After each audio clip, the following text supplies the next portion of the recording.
Hi, thank you so much for tuning in. You're watching Watch This. My name is Tiffany. Right here, I talk about reviews, whether it be films, television series, and also screenwriting tips for films and also television series. But today, I will be doing a review about the film The Black Phone. So, if you want to know my thoughts of Black Phone, stay tuned. Okay, so off the bat, this is just not a recap but a review of just little details that I found was very interesting overall in the film. So just to kind of give you an overview of the premise, we have this town where they are suffering from a person that is kidnapping young boys. Boys are going missing in this neighborhood, and they're trying to figure out where these kids are going.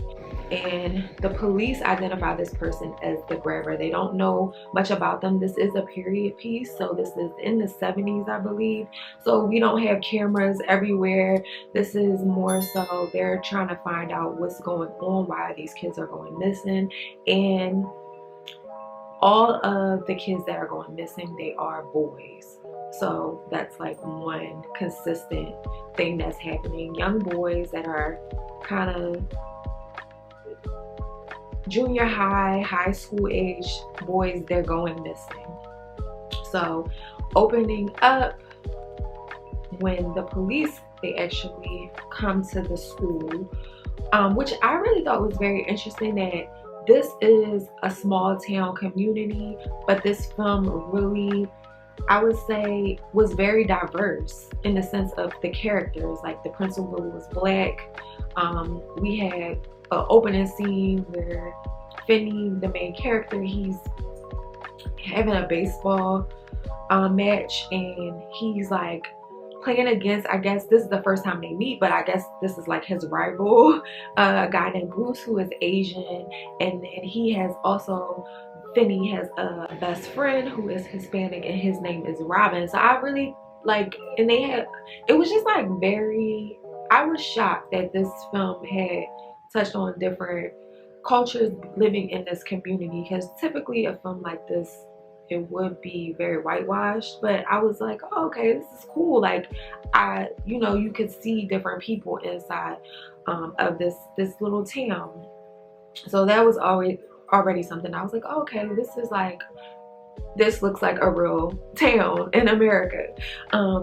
But as the police come in, they get a tip that the young girl, Finney's sister, which her name is Gwen, she was telling people that she knew something about the crime scene, that there were black balloons, and the police never opened up that information to people, and they wanted to figure out why she know that or who told her that. And then we kind of get the reveal that Gwen, she has dreams, and often her dreams, they tend to come true. She gets to see things in her dreams, and that was very interesting off the bat, where we kind of learn about her and then kind of that supernatural element.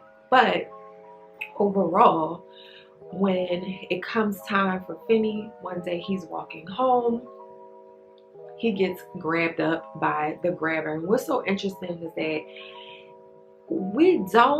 even the police, they didn't know a lot about the grabber, but instantly we see like the grabber has a white casty type of makeup on his face.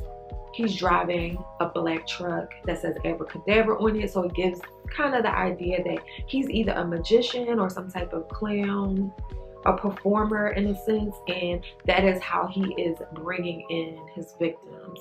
And as Finney gets captured, he's like one of the only one, well, I don't think he was the only one, but as he get captured, he kind of attacks, he like kind of like scratched up the grabber's arm, and we instantly saw a twist in personality. It was like very weird, where he was like, I should rip your head off, and then in the next second he was like, I'm sorry, I didn't mean that, I'm not going to do anything to you, I promise I'm not going to do anything to you. And it was very kind of eerie and weird. And I have to say that all of the performances, even like with the kids, Finney, Gwen, and other kids that we kind of get to know, they all did excellent performances. Ethan Hawke was never really on this screen. He was on the screen, but it was like in margin. It was like just in sporadic moments where he would be on the screen, and he may be on it in a short period of time, but when he came, his presence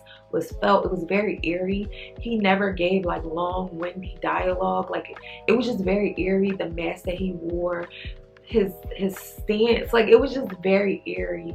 Also, I know that this film is directed by Scott Derrickson, who also directed Sinister. What I thought was very interesting was in the basement where Finney was held and all of the victims was held, there was a line across the wall, and I've never seen Sinister, but I was like, this looks like the actual movie poster for Sinister, when like the girl is walking and then like the line of blood is kind of draining down the wall. That's exactly what it looked like. So I don't know if that was purposely done. I also don't know if this has any type of correlation with Sinister, because I was looking at just some of the images from the film Sinister, and I noticed how like the demon or whatever that figure is, his hair was long and his face was pearly white, which it kind of looked like the Grabber, which was Ethan Hawke's character. They weren't directly the same, but it just reminded me of that figure. So I was like, I wonder, is there any Easter eggs or anything similar in this film that it is? But anyway, overall, there's a black phone inside of this room. Ethan Hawke, so there's a mattress, there's a black film, and the Grabber, which is Ethan Hawke, he says, you know, which was very interesting, he says, I used to sit right here in this basement just like you.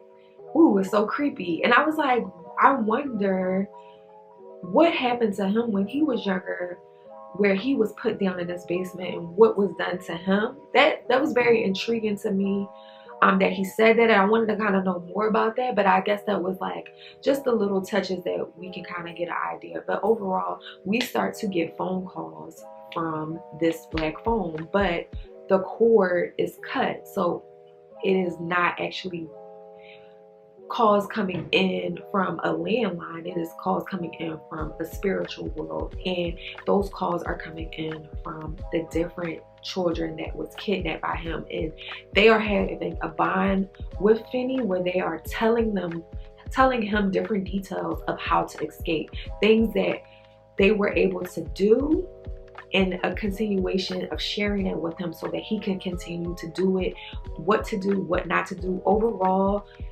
they were letting him know that the Grabber is playing a game. If you don't play the game, then you're not going to be able to let him win. And overall, if he wins, you're going to die. So this is what you need to do. And I just thought that this was like beautifully done. There was one scene I jumped. I was like, oh, I didn't see that coming. And mind you, the scene was in the trailer, so that's how like in tune I was to the story. Like I said, all of the children, they shine through.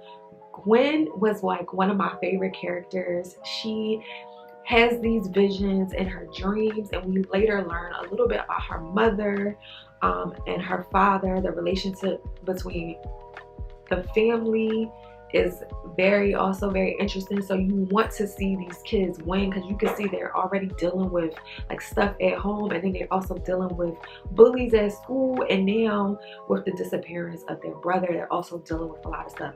There were things, I know this is a Blumhouse project, but there was a scene in the household that I was shocked that they put that on camera, and I was like, wow, I wonder is anybody gonna give this pushback. But there was a family scene where I was like, oh my God, I can't believe they put this in, but it was very realistic, and I kind of appreciate that, the fact that they were being honest about this family dynamic and how toxic it was, and just like how these kids really have to fight.